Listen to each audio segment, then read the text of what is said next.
Cafeteria, লাইব্রেরির পাশে আর্কি wavy আর ক্যাম্পাসের সব জায়গায় প্রতিদিন প্রতিক্ষণ খুঁজে পাওয়া যায় দুজনকে। একজন ফটোগ্রাফি, সিজি, সম্ভাব্য সব ক্ষেত্রে পারদর্শী, কিন্তু একটা জায়গায় এসেই বারবার আটকা পড়ে, আর সেখানে আবির্ভাব হয় অন্যজনের। ব্লগ থেকে যদি ভালোবাসা হয় তবে মন্দ কি? এই নীতিতে বিশ্বাস করে প্রতিনিয়ত ব্লকিং আর আনব্লকিং এর ঝগড়াঝাটির মধ্য দিয়ে নিরন্তর পথ চলা কেমিক্যাল ডিপার্টমেন্টের সব থেকে পরিচিত যুগলবন্দি আমাদের সালমান আর নওরিনের।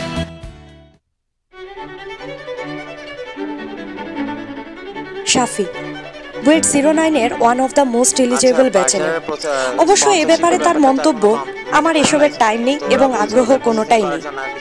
কথিত আছে বিগত কোনো এক টার্মে ক্লাসের অন্যান্য ব্যাচেলরদের প্রতি চ্যালেঞ্জ ছুড়ে দিয়েছিলেন এই বলে যে 4-2 এর আগেই কিছু একটা করে দেখাবেন। ব্যক্তি জীবনে সব কাজের কাজে শাফি, খেলার মাঠে গোল করা, ছক্কা পিটানো থেকে শুরু করে সুভিনিয়ার বিশেষজ্ঞ, সকল প্রকার কালচারাল ও দাতব্য অনুষ্ঠানের অর্গানাইজার, ভলেন্টিয়ার এবং পারফর্মারও। তাকে ছাড়া কেমিক্যাল 09 যেন ছাউনি ছাড়া নৌকার মতন। তার অন্যতম প্রধান গুণ বিতর্ক। তাকে যদি বলা হয় এই গরু অন্ধ, তার উত্তর হবে গরুটা অন্ধ হয় কিভাবে, এটা চোখে দেখে না আর কি। তাছাড়া তার একটি অনন্য গুণ হচ্ছে ফোনে কথা বলার ধরন। মোটামুটি আশেপাশের এক বিশাল সারফেস এরিয়া কাভার হয়ে যায় তার দীর্ঘ সময় কথা বলার সুবাদে। গুজব থেকেও ভালো কিছু হয়, এই চিরন্তন সত্যের ধারক, অর্ধকেমি, অর্ধমেকা, অর্ধ সিলেটি, অর্ধ চাটগা ভাবধারার প্রতিনিধি কেমিক্যাল অ্যাসোসিয়েশনের কালচারাল সেক্রেটারি নন্দিনী দেব, বুয়েট অডিটোরিয়ামের সর্বাপেক্ষা বৈচিত্র্যময় পারফর্মার। কিন্তু কথাবার্তা ছাড়াই তেলে বেগুনে জ্বলে ওঠে, আর সিনিয়র জুনিয়র ব্যাচমেট সবার 14 গোষ্ঠী উদ্ধার করাটা তার বৈশিষ্ট্যের অন্তর্গত। পথে ঘাটে ক্যাম্পাসের সবখানে সিনিয়র জুনিয়র ব্যাচমেট নির্বিশেষে মেয়ে দেখলে কাছে যে বিচিত্র সব পোজে একটা সেলফি তার তুলতেই হবে। খাবার টেবিলে বসলে 5-10 জন মানুষের খাবার একাই সাবার করে দেওয়ার মতো শরীর আর আদন্ত বিকশিত হাসি নিয়ে ডিপার্টমেন্টের আনাচে কানাচে চষে বেড়ানো ব্যক্তি হলো এজিএস আজাদ, নিয়াজ মোর্শেদ তানভীর। ছেলেটাকে দেখে কোনোভাবে মনে হবে না এ কিছু করতে পারে বা পারবে, কিন্তু দিন শেষে অনেক কিছুই করে ফেলে। শোনা যায় ক্লাসের মেয়েদের উপর তার অগাধ আস্থা ও বিশ্বাস, কিন্তু যাদের উপরে নজর সে জুনিয়র ফিল্ডে খুব একটা সুবিধা করতে পারছে না 12 ব্যাচের দায়িত্ববান সিআর তানভীর। একটা প্যারালাল ইউনিভার্সে বুয়েটে নাট্য প্রকৌশল নামক একটা ডিপার্টমেন্ট থাকলে আগ্রহ, সামর্থ্য আর সৃষ্টিশীলতার বিচারে সেখানকার হাইয়েস্ট সিজিধারী হতো ইশতিয়াক। জুনিয়র মেয়েদের প্রতি অগাধ ভালোবাসা, মাথার চারপাশে সার্বক্ষণিক বরফ টুকরা বয়ে নিয়ে বেড়ানো, আর সর্বসাধারণের কাছে সিনিয়র সিটিজেন এসব মুহূর্তেই চিনিয়ে দেয় এ যাবৎকালের সব থেকে জনপ্রিয় এই ভাইস প্রেসিডেন্টকে। জীবন যুদ্ধে পোড় খাওয়া সৈনিকের দৃষ্টি নিয়ে সবকিছুতে সিনিয়রদের দুর্দান্ত সাপোর্ট নিয়ে আসা, আর 09-এর বিদায়ে তাদের চেয়ে বেশি ইমোশনাল হয়ে পড়া ছেলেটা অ্যাসোসিয়েশনের জিএস আবির ইদানিং নতুন অনুপ্রেরণার দেখা পেয়ে আগের চাইতেও বেশি দুর্ধর্ষ হয়ে পড়েছে।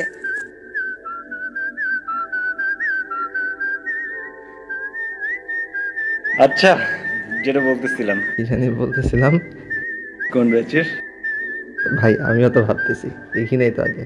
যাই হোক, যেটা বলতেছিলাম ভালো ছিল কিন্তু। দেখছেন আপনি? ভালো ছিল কিন্তু। আরে থাকবে তো।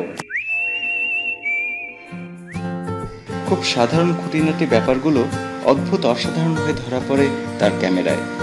সে আর কেউ নয়, নিজের থেকে বড় সাইজের একটা সাইকেল নিয়ে ক্যাম্পাসে আসা যাওয়া করা, অতিমাত্রায় ভুলও মানা, বড় অপুদের ডাকে নিমিশে ক্যামেরা হাতে হাজির হয়ে যাওয়া ডিপার্টমেন্টের দুর্দান্ত ফটোগ্রাফার মোহাইমেন।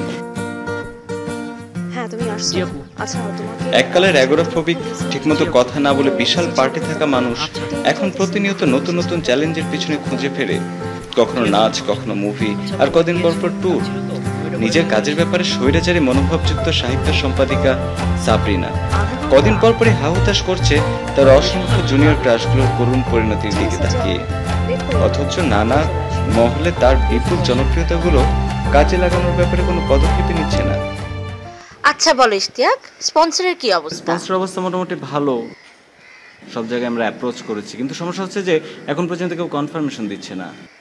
আর কয়েকটা বড় বড় কোম্পানি ম্যাডাম শেষ মুহূর্তে এসে, অনেকদিন আমাদের আশ্বাস দিয়ে শেষ মুহূর্তে এসে না করে দিয়েছে, এই জন্যই একটু সমস্যা ম্যাডাম। ম্যাডাম অন্যান্য ব্যাপারগুলোর মধ্যে যে বিজনেস কেস কম্পিটিশন আছে মাইন্ডস্পার্ক, সেটার সব ধরনের প্রিপারেশন কমপ্লিট। জাজদের অ্যাপ্রোচ করার জন্য আমাদের একটা ইনভাইটেশন লেটার দরকার, তো সেই জন্য হচ্ছে একটা ডেমো আপনাকে পাঠিয়েছি, একটু চেক করে ঠিক আছে, তুমি আমার কাছে পাঠিয়ে দিও। লিটারেচার সেক্রেটারি কই? ম্যাডাম আজকে এসির ছবি তোলার কথা, তো মোস্ট প্রবাবলি যে ফটোগ্রাফার তার সাথে একটু কথা বলে আসবে, ও চলে আসবে কিছুক্ষণের মধ্যেই। 1 2 সিআর কই? আচ্ছা, তোমাকে আমি ডাকলে পাই না কেন? তুমি কিন্তু সবাইকে বলে দিবা কালকে তোমাদের একটার সময় সিটি আছে। এখন তো তুমি হ্যাঁ হ্যাঁ করছো, কিন্তু তোমাকে তো আমি ডাকলে পাই না। আচ্ছা ঠিক আছে, তোমাদের সাথে আমি পরে কথা বলবো, তোমরা এখন যেতে পারো। আসসালামু আলাইকুম।